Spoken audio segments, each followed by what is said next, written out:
Hey everyone, it's me, Arthur Kade, and what has become a Thanksgiving Day tradition. I have John O'Hurley and David Frei joining me because we're talking about the Purina National Dog Show. You better wait because we have furry friends joining us here as well as special guests. NBC, 12 to 2 on Thanksgiving. It's an American tradition. Check it out.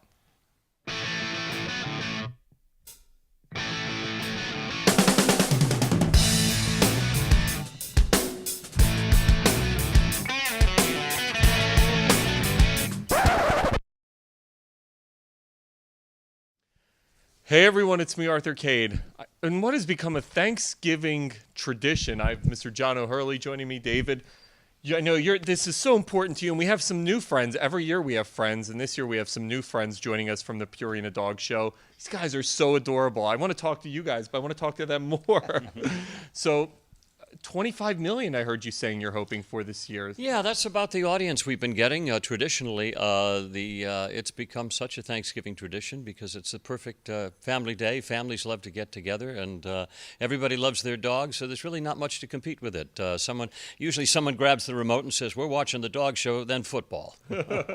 David, tell me about these little guys. Well, we've got 3 of the 7 new breeds that are on the show this year, and I've got 2 of them right here. I've got, first of all, the Lagotto Romagnolo. So just cute. A sporting dog that was originally a dog to help the hunter, but now has a whole new profession. It is a truffle hunter.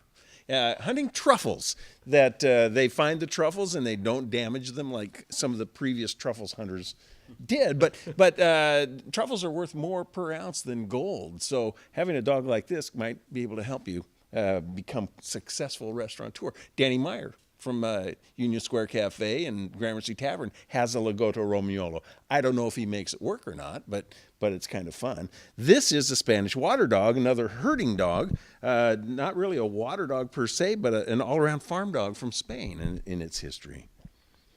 John, how about you? What do we have over here? Well, this is one of my favorite new breeds. This is the Bergamasco. This is an Italian herding dog as well. And you see, what makes this dog unusual are you see these right here? It has These are the dreadlocks. yes, these are the flocks, they call it. It's kind of they look like, actually what they are is 3 different types of hair that have joined. And as the dog gets to be about 6 years old, these go all the way down to the ground. And historically what it did was provide the dog with not only some camouflage, but also some protection from the twigs, the stones, the trees, and everything else that it would be using in its field to protect the herd.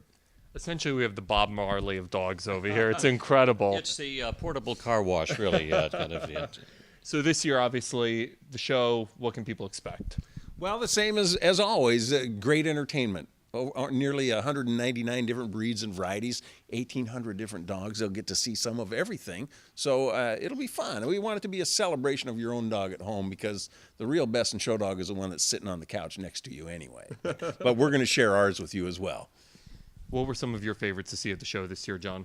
Well, I would say this is certainly one of my favorites this year. Unique. It really is. Now, there are several other dogs that have a similar look to this. We have the Commodore and the Puli that have a corded look. But actually, I kind of like this one. There's something about the temperament of this dog that really has gotten to me.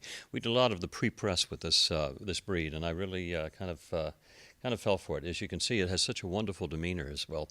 A great series of dogs this year on the show. As I say, the competition is extraordinary. We have a lot of young dogs this year, which is really fun. Dogs that have not had as much show experience, so it'll make it much more interesting to see who whittles their way down to who ends up really bringing that little spark of life into the center ring there in Best in Show and who walks away with it.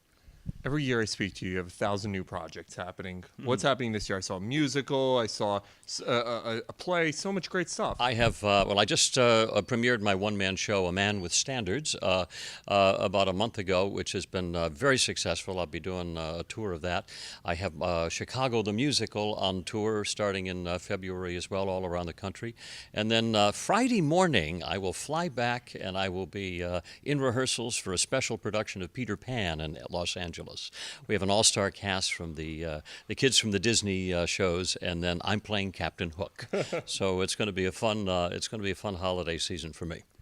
Do you ever get tired of listening to his voice? No, I'm John's script boy. Every year I'm like, I wish John could narrate my life, either Morgan Freeman or John. That's true, and you know This what? is I get him as a partner. This will be our 14th year together, but he'll say something every once in a while, and I'll say, That's Peterman. I said, where's Kramer? Where's Jerry? Because he has so much fun doing the dog show that I'm just thrilled to be a part of it and share that with John. Speaking of Peterman, does it ever get old? It's so funny because I watch Seinfeld reruns still. How much do you just love that character still? I really do. It was such a blessing to be given a character with those kind of parameters because there really weren't any. He became, he went from a corporate, a catalog mogul to a raving corporate lunatic as Mr. Magoo by the cycle's end on the show, and he lives in infamy, I guess, because the show keeps going on and on.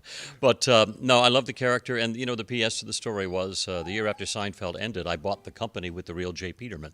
So since 1999, I've actually owned the company. So I don't mind people saying Peterman all the time because it means the brand is still alive. And if you go to jpeterman.com, you'll see the catalog that we parodied, and I still have it. Do you ever get the shout-outs on the street? I talked to Jerry about this one time. People still shout him out. And same thing with Jason Alexander. Do you get it? Well, not only that, after the board meetings for the Peterman Company, we have them in town here. So we'll be John Peterman and I will be walking down Madison Avenue, and a cop will roll down a window, "Hey, Peterman!" And they're not talking to him; they're talking to me. So he's, it's the greatest act of identity theft. I've stolen his life, and I'm not giving it back.